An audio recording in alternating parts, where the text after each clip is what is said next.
आणि त्या दिवशी आम्ही संकल्प करत असतो की आपल्याला दरवर्षी काय करायचं आहे, आणि सध्या तर काय करावं हे समजत नाहीये. कारण की कमी पाऊस पडेल अशा पद्धतीचं चित्र या महाराष्ट्रामध्ये निर्माण झालंय. अल निनोचा प्रभाव येईल अशा पद्धतीचं वातावरण तयार झालंय.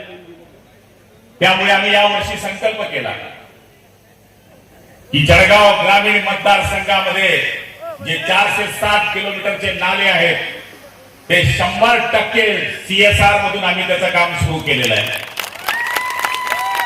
आणि त्याचा पहिला टप्पा 40 किलोमीटरचा आम्ही आज पूर्ण केलेला आहे.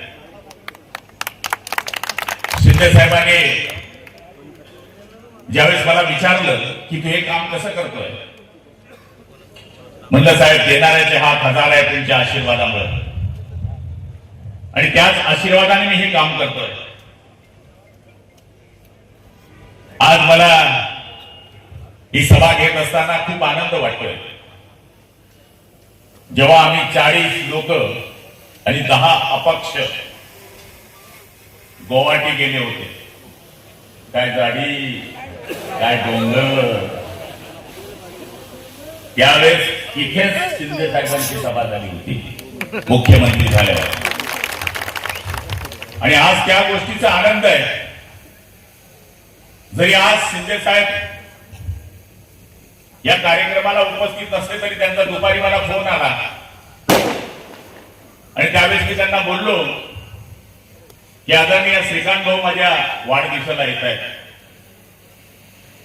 साहेब मी एक फकीर माणूस होतो, पानठेला चालवणारा माणूस होतो, या गावाचा गुलाब होतो.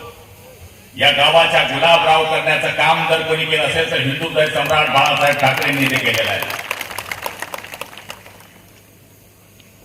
बरेच दिवस गेले या जळगाव जिल्ह्यामध्ये. शिवसेना जेव्हा उभी राहत होती त्या काळापासून तर आजपर्यंत शिवसेना या मतदारसंघामध्ये टिकवण्याचं काम आम्ही या ठिकाणी केलंय. आज वाढदिवसाच्या निमित्ताने आपल्याला हेच सांगणार आहे की आपल्याला काय करायचंय मित्रांनो. काय काय आता किशोरप्पा बोलले की प्रतापने जर माझं ऐकलं असतं, त्यांनी आय लव्ह यू केलं असतं तुमच्याशी, तर काही झालं असतं. पण मी कीर्तनामध्ये बोललो, 7 दिवसाचा माझा जो सप्ताह असतो त्याच्यामध्ये मी बोललो होतो कि नसीब में होगा तो चल कर आएगा, नसीब में होगा तो चल कर आएगा, और नसीब में नहीं होगा तो आकर चले जाएगा. जिंदगी पे इतना सीरियस ना लेना जिंदगी को. एक न एक दिन तुझे यहां से जाना होगा. जिंदगी इतनी अच्छी होती तो हम रोते रोते नहीं आते, और जिंदगी इतनी खराब होती तो हम जाते जाते लोगों को रुलाकर नहीं जाते. त्याच पद्धतीचं काम करण्याचा प्रयत्न आम्ही या ठिकाणी केलेला आहे.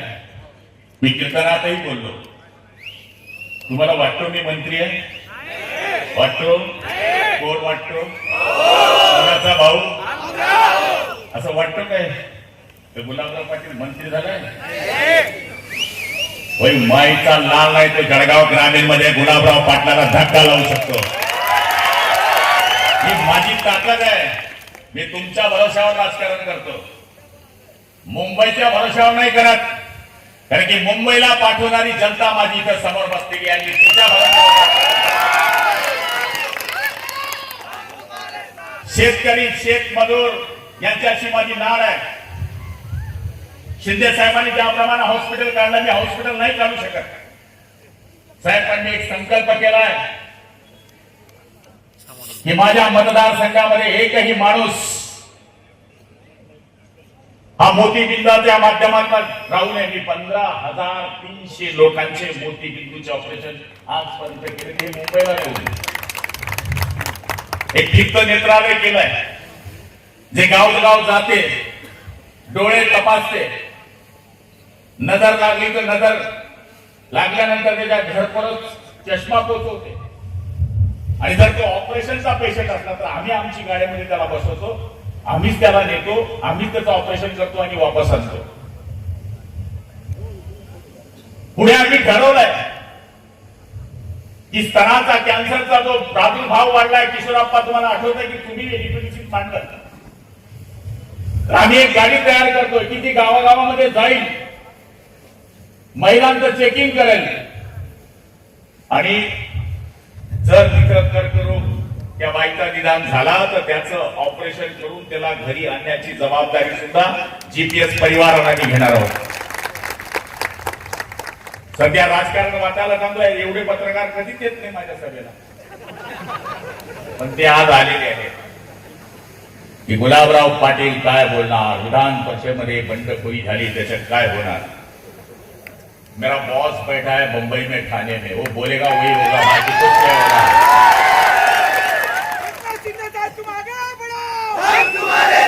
आणि त्यामुळे आज या वाढदिवसाच्या निमित्तानं चंदू अण्णांनी मला केस बसवण्याचा सल्ला दिला आणि मला केस बसले तर प्रतापला पुढे काही संधी नाही याचा सल्ला किशोरने मला दिला. आता माझं ऐकव्यू झालंय, म्हणजे मी कोणाचं ऐकायचं, पण मला खात्री आहे आम्ही नशीबवान राजकारणी आहोत. अण्णा आहेत, अप्पा आहे, मी आहे.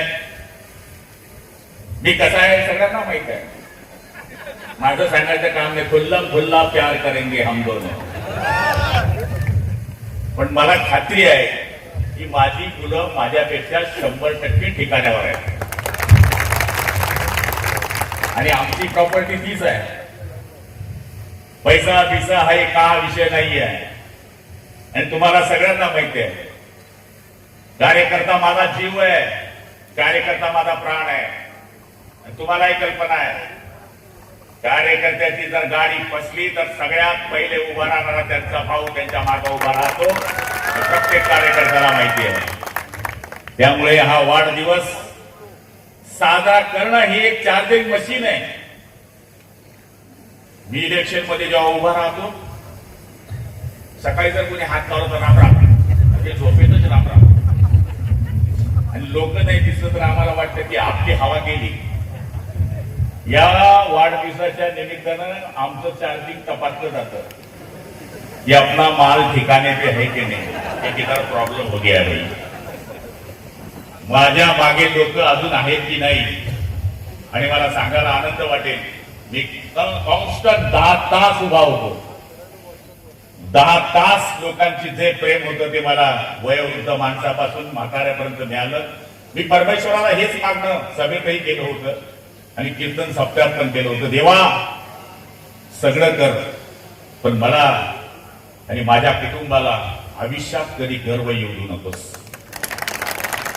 मला यांच्यासारखाच ठेव.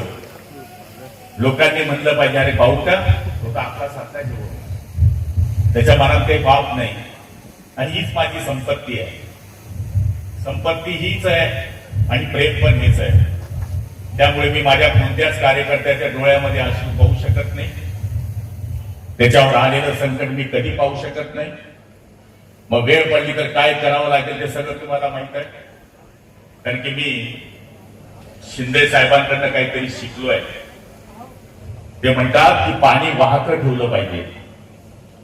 पाणी जर वाहतं ठेवलं तर डास, मच्छर, डेंगू होत नाही. पाणी जर संगळून ठेवलं तर डास होता, मच्छर होतो, डेंगू होतो आणि माणूस ठार होतो.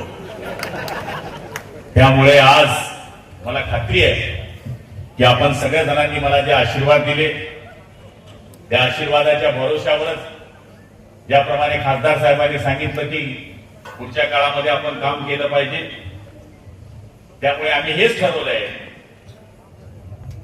जो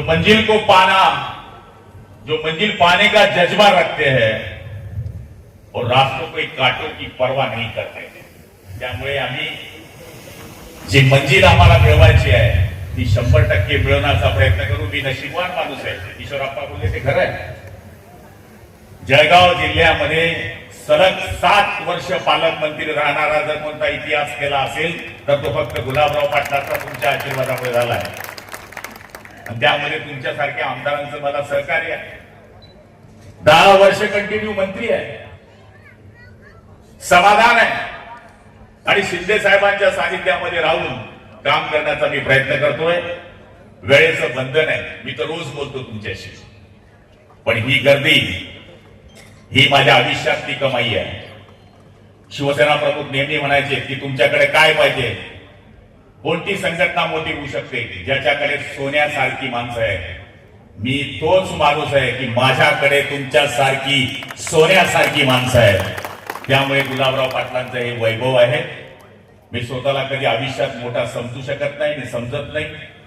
जमिनीवर वस्तू उचलायची असेल तर माणसाला वाकावं लागतं हे मला कळते. वडाचं झाड कितीही मोठं झालं तरी त्याची पारंबी जमिनीवर असते हे पण मला कळते. त्यामुळे मी कधीही वाकून चालेल, झुकून चालेल. तुमचा आशीर्वाद असाच माझ्या पाठीशी ठेवा. अजून मी 58 पूर्ण केलंय आप्पा. 60 नंतर माणूस सिनियर सिटीजन होतो. त्यामुळे अजून बरोबर पैसे मी पैन लावू शकतो. त्यामुळे निश्चितपणाने पुढच्या काळामध्ये सुद्धा आपल्या सगळ्यांच्या आशीर्वादाने बाप बाप होत आहे. त्यामुळे निश्चितपणाने ते धनसिंग पाटलांचा पोरगा असेल पण गुलाबराव पाटलांचा पुतण्या आहे आणि त्याला सांगावं लागेल इतर लोकांना. ते सगळ्या जगाला माहित आहे. नाही तसा विषय नाही, असं बोलूच नको तू वाटे. आज आपल्या सगळ्यांचे खूप खूप आभार मानतो. आणि आमचे युवा नेते आले आहेत. तुम्ही तर मला रोज ऐकतात, रोज बघतात. मी तुमच्याकडे रोज आहे, रोज भेटताय. मी आदरणीय श्रीकांत शिंदे साहेबांना आपल्यातर्फे विनंती करतो की त्यांनी आपल्या समोर येऊन संबोधन करावं. जय हिंद, जय महाराष्ट्र.